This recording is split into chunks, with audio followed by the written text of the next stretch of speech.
So my lesson today is on how and why to become a vegan. I want to state that I'm not expecting you to all become vegans after this lesson, and that's not my goal. I'm just trying to make people more aware of the animal industry, like the farming industry, and the negative impacts that it can have, and how we can make smarter choices when purchasing those products. So I'm going to talk about the three main reasons why people go vegan. Does anyone have any guesses? Health. That's one. Animal cruelty. What's another? Because you want to. Sure, yeah. It's hipster. Cheaper. What? Cheaper. It can be, yeah.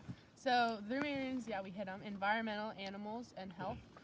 And then there's different ways that people interpret being a vegan as well. Like some people, when they go vegan, they like go full force and they go like food, all the products they buy, all the clothes they wear. Like everything is no animal cruelty and nothing from animals. And then there's other people that try and do like food and clothes or food and products, and then there's like just people that try and do food.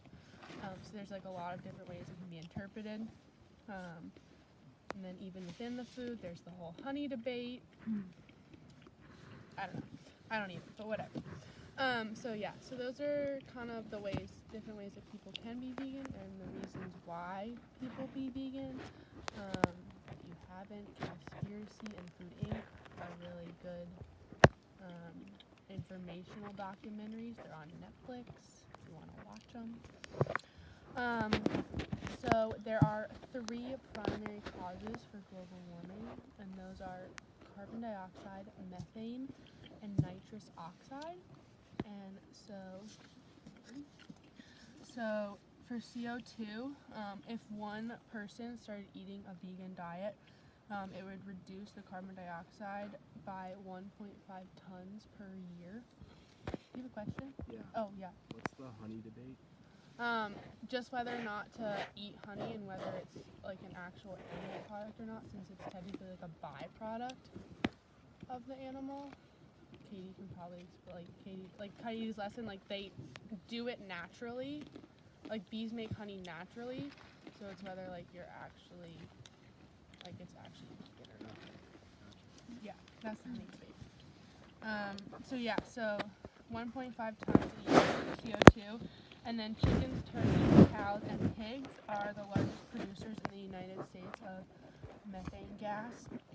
And then the meat, egg, and dairy industry are 65% of the world's nitrous oxide, which is pretty high. And so some other fun facts we have from this board. So 50% of the water in the U.S. goes to the animal industry, and 30% of the landmass is used to raise animals for food, which is the same size as Asia. And I think that's for the world, I'm pretty sure. So Asia's pretty darn big. So that's a lot of land to be used just for animals. And then greenhouse gases. Meat diet creates 7 times more greenhouse gases than a vegan diet. And a meat diet creates 11 more, 1 calorie from a meat diet creates 11 more times of fossil fuel than a vegan diet does. And then 70% of the grain and cereal that's grown in the U.S. is used to feed the farm animals. And then 16 pounds of grain produces blank. I'm going to have you guys guess. Pounds of meat. Does anyone have a guess? 6. 1. Half. Produces 1. So you need 16 pounds of grain to produce just 1 pound of meat. I don't know how many pounds of meat are produced in a year, but it has to be a lot. So those are some of the environmental effects, and then some other fun facts are that you would save more water by not eating meat than you would by not showering for 6 months. Animals that are for food and not just like farm animals create 89,000 pounds of excrement per second. And then livestock grazing is the number one cause of plant species becoming threatened, just because they kind of like eat whatever. And so those are some of the environmental like impacts, and those are like some of the reasons that, like the environmental reasons that people will go vegan. There's a lot more, but I got those off of like one chart thing. And then another reason is for the animals. There's a lot of animal cruelty that happens in the animal like farming industry.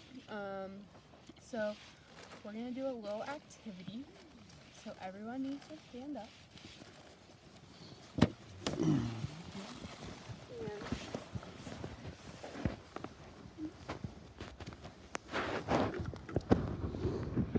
And start placing yourself on these 2 sleeping pads.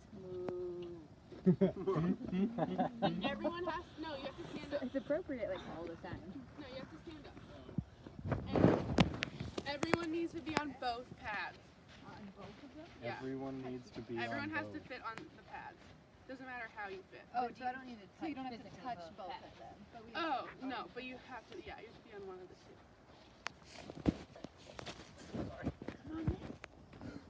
Adam, you too. Yeah, Adam, you have to actually be on it too. Alright. For this activity. Move. Okay, cool. So, now, try and walk around. Ooh, butterfly. Just walk in circles. I got on my own space.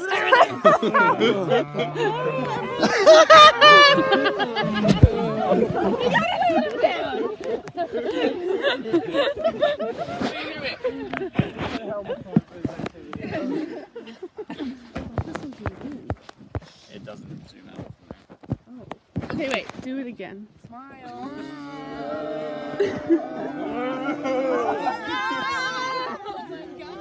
No, I'm getting it. You pushed me last time.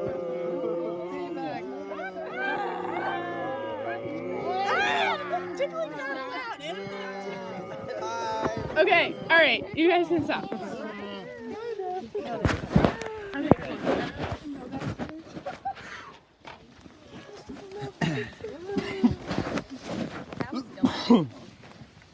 No, they don't, John.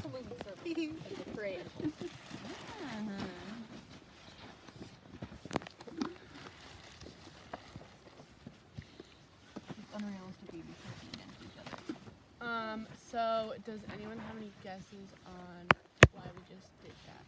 / what it was supposed to kind of simulate? Being a caged animal. No.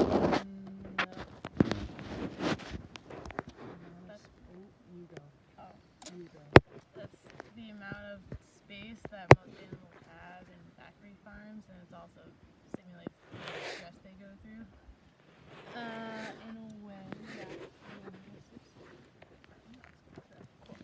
Okay, so that activity was kind of in light, so that was more geared towards specific example of a free-range chicken. So a lot of times on like egg cartons, when it says free range, it just means that they're not in cages, and they have like a massive area, but there's about as many chickens filling that area as all of you were, so it's really stressful for them. And then like there's dead chickens, so they have to like walk on top of the dead chickens, and it's just like really tight really tight quarters, and they don't have a lot of room to move. And then Noah's first guess of when they're in cages. For chickens, it's actually even worse most of the time when they're in cages and they're not free range. They can't actually move their wings. They don't have enough space within their cage, so they can't stretch their wings, which is an important part of being a chicken. I don't know why, but like we like to stretch, so can't imagine why chickens wouldn't want to. But yeah, so they can't actually, their cages are so small that they can't actually move their wings. So they don't actually have enough space to be an animal. And then in the dairy industry, the female cow, the heifers, so they're just constantly impregnated because you can't make milk if you're not pregnant. And so they just constantly keep impregnating them, but they don't keep their calves with them. So I forget the exact amount of minutes, but it's under 10. And so when a calf is born in under 10 minutes, the calf is taken from the mother, and I don't know what happens to it. It depending on if it's a female or a male, it potentially will, if it's a female, continue to be raised and then used for milk, or continue to be raised and used for meat, or sometimes they're actually killed because they're not necessary anymore for the milk making. And then they hook them up with machines and they just extract all the milk from them. And it causes a lot of stress to the mother cows because that's like their child. And I mean, like, none of us are parents, but I can imagine. And if you like watch videos, it's super sad. The cow, you can like visibly see the stress that's in the cows. And then for the like meat industry, a lot of times what they'll do, depending on the like the meat that it is, they'll bring them in on those like really big trucks that I'm sure you guys have seen on the interstates or the highways, where they're also in like super tight closed compartments, and then they kind of like, once they arrive at the slaughterhouse, they kind of like single file them in, and so they're in this like just like cage kind of like fenced in area, and then they like bring them in one by one to be killed, and it's like a different process depending on the slaughterhouse and depending on the animal, but the other animals that are in the line aren't far enough away that they can't hear what's happening to the animal that's ahead of them, so they know what's happening. And again, in like the videos that like I've seen and stuff, you can visibly see the animals and they know what's happening and they're trying to get out and they understand, but they can't because they have nowhere to go. So it just causes a lot of stress, and it's just not like a compassionate process that happens, which is really unfortunate. And that's a lot of like the mass industrial farms, kind of like the one that we passed on our first day of the road trip from Joshua Tree. I don't know if any of you remember. I think that was some kind of cow farm, maybe a dairy farm or something. So a lot of the industry farming is really negative, and it causes a lot of these environmental impacts that I talked about earlier, just because of the mass of animals that there are and the amount, just all the things I said, the amount of resources that they need and then the little resources that they produce out of that. And then another reason that people go vegan is because of the health, like you guys said.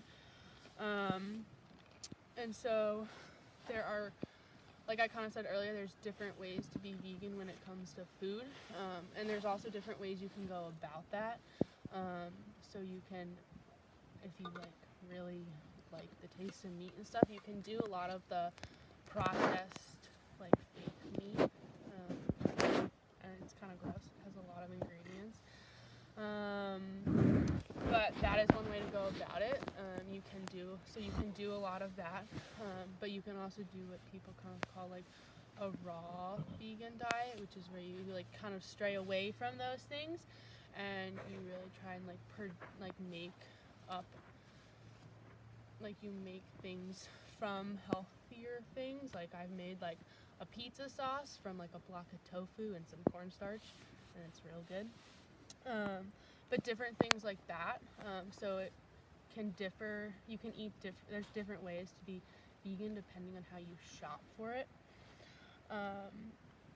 And then if you still want to eat meat, there's a lot of ways to do it more ethically and sustainably.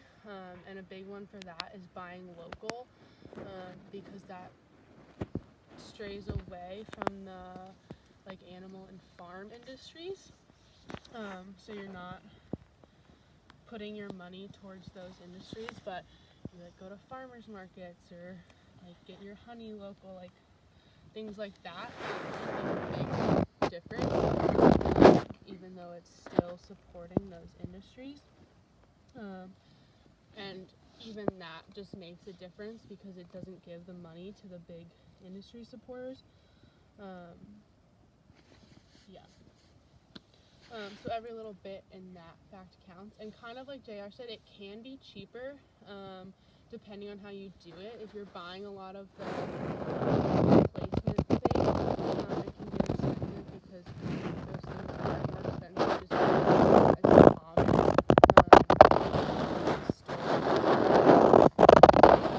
It's not as common, and sometimes like brands are a little bad or more expensive. But if you do kind of the more raw, like fruits and vegetable diet, it can be a lot easier and it can potentially be cheaper. I spend a lot of money on vegan ice cream, but it's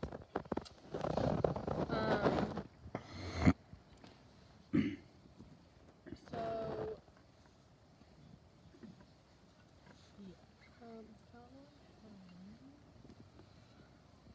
I'm gonna go around. We're gonna finish on a go-around question. You can like pop when you're hot and then send it. Of one thing that you think that you can do differently, whether you end up doing it or not, that could change the way you eat and like the money that you, like the people that you put your money to support you.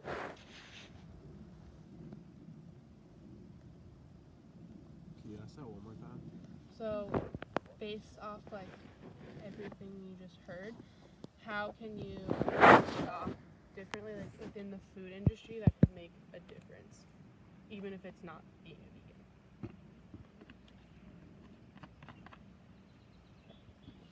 Does that make sense? Yeah. Okay. Buy locally. Cool. Katie. Yeah, I was just thinking like in the future when I get back to Ithaca, I'm really gonna start looking at where cheese comes, like where my cheese comes from, and try to like buy cheese from local sources or the farmers market, and not eat out, like eat a lot of stuff with cheese while I'm out at like big chain restaurants and stuff like that. Buy fair trade. Awesome. Just in general, being a more conscious like shopper, doing more research into where you're getting things.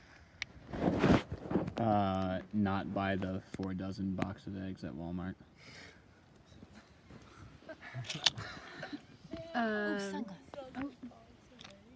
Nah, they're good. I really like eggs. That's really close. It feels like. It is. Yeah. I really like eggs, but that free-range chicken thing that you did made me really sad. So I know there's like a local place that we could buy eggs in Redmond where the woman like tells you about her chickens. So buying eggs from there rather than from the supermarket. Gonna cook lots of beans. Lots of dried beans. Instant pot. Maybe, since you taught me so much, maybe help educate other people. Good one. Great answer. keep eating the meat that Sam makes because it's really good, but other than that, not buy meat. When I'm back home, And free. like continuing to garden and to the garden that my grandmother has, and get eggs from my friends who have chickens. For me, I guess it's just like making beans, veggies a bigger part of my diet and see where to go from there. I don't know what it is, but it's good. Chili? I don't know. Beans, tomatoes. Beans and veggies. That sounds vegan to me. I could be a little bit more of a real vegan than a fake vegan, but maybe a little less queso. We could try. Yeah, so obviously, like, we're not all gonna become vegans, and that's not what I expected. But it's cool to see that people know different ways that they can kind of help out more. And it doesn't have to be as like super complex and complicated as people think it has to be. And there's a lot of great documentaries on Netflix. If you need a list, or if you're interested in any, let me know. I've probably watched at least 10. I've read a lot of books, watched a lot of lectures. And then also just knowing that food doesn't have to also be as complicated as it sounds.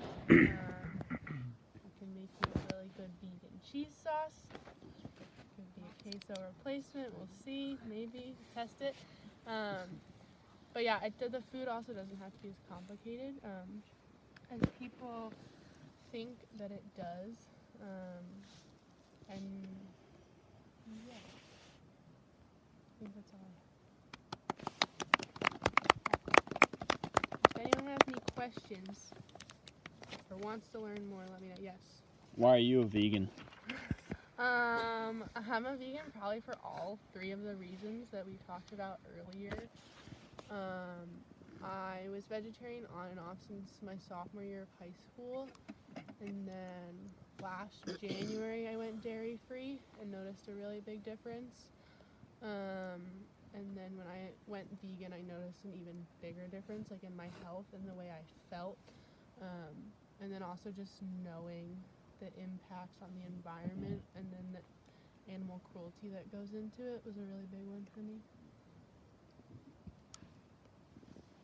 I have a question about the carbon. Yeah. I don't really know. I can look more into it for you.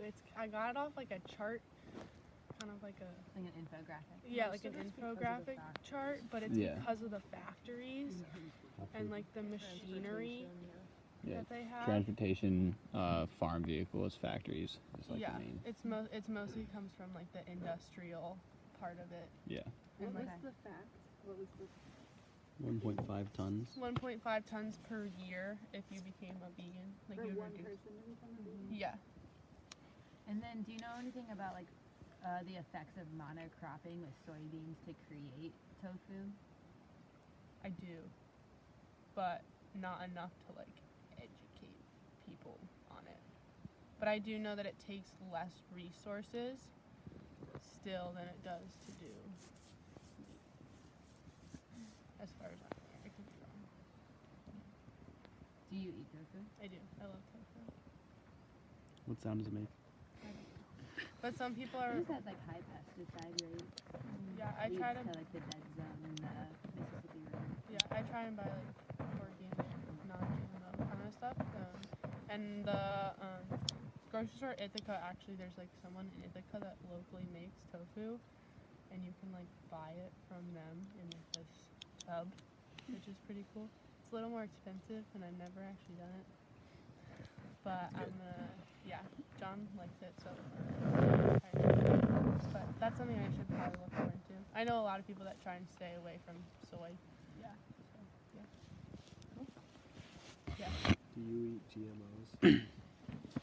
I really try not to, not just because of the vegan thing, but just because, like, They're freaky. yeah, they kind of freak me out. But it's becoming, like, harder and harder just because I feel like everything is, like, GMO. But, yeah. I don't know. I try and eat a lot of veggies. Not on force, but when I can, I do. Did you have a question? I have a thought. Like, what about for people who like physically can't eat vegetarian or vegan? Yeah, there is. I mean, there is that. Like, I do know. Like, I remember when I first went vegetarian, and I had to get my blood drawn for some reason, and I feel like that's really close to my face. My iron was really low. I was borderline anemic. I should probably get checked for it, to be honest with you. But that is like a real thing for people that they just physically can't. It's not like safe and healthy for them. And usually there's some other issue that they have that causes that.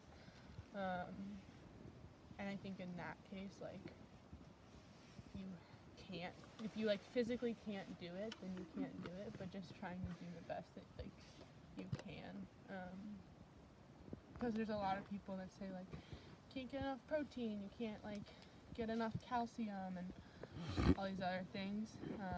But there's actually studies that show that the calcium that comes from animal milk actually sucks out, like, it decreases the natural calcium that's in your bones. I don't know like a ton on that, but I've heard that a lot, and read some articles about it. And the protein is also, if you do it right, it can be pretty good to get in.